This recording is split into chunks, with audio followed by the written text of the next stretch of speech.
আসসালামু আলাইকুম ওয়া রাহমাতুল্লাহি ওয়া বারাকাতুহু। এখনও পর্যন্ত আমাদের দেশের কিছু নরপিশাচ তারা চায় যে আওয়ামী লীগ সরকার আবার এই দেশে ফিরে আসুক, শেখ হাসিনা ফিরে আসুক, এবং শেখ হাসিনা ফিরে আসার জন্য তারা অনেক রকম সোশ্যাল মিডিয়ায় পোস্ট করতেছে যে শেখ হাসিনা আবার এই দেশে আসবে বীরের বেশে। তাদের উদ্দেশ্যে আমার কিছু কথা বলার দরকার ছিল বলে মনে করে আমি কিছু কথা বলতেছি।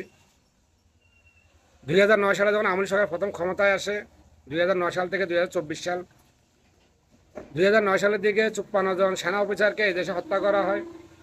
এটা আমরা সবাই জানি। হাজার হাজার বিজিবি সদস্যদেরকে চাকরি থেকে বরখাস্ত করে জেলখানায় প্রেরণ করা হয়, তাও আমরা সবাই জানি।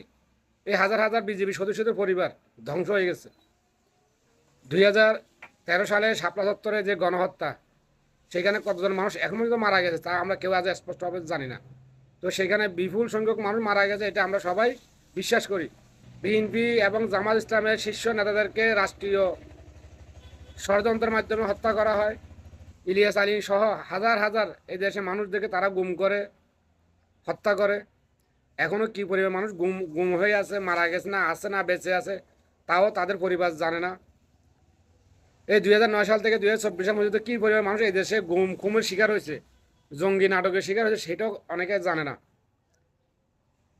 এবং 2024 সালে যে গণহত্যা সারা বাংলাদেশে, সেটা আমরা সবাই জানি।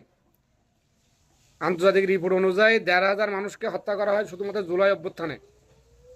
চোখের সামনে এত বড় একটা হত্যাকাণ্ড হওয়ার পরে, বিগত 16-17 বছর এত হাজার হাজার মানুষ গুম খুন হওয়ার পরেও এখনও যারা আওয়ামী লীগের পক্ষে কথা বলেন, আমার মনে হয় তারা মানুষ না, তারা নরপিশাচ। যারা এখনও আওয়ামী লীগ সরকারের পক্ষে কিংবা শেখ হাসিনার পক্ষে কথা বলবে, তাদেরকেও আইনে আওতায় আনা দরকার। কারণ শেখ হাসিনা বিগত 16-17 বছর যেগুলো হত্যাকাণ্ড ঘটিয়েছে, তার দায়ভারও এই নেতাকর্মীদেরকে নিতে হবে। তারাও এই দোষী।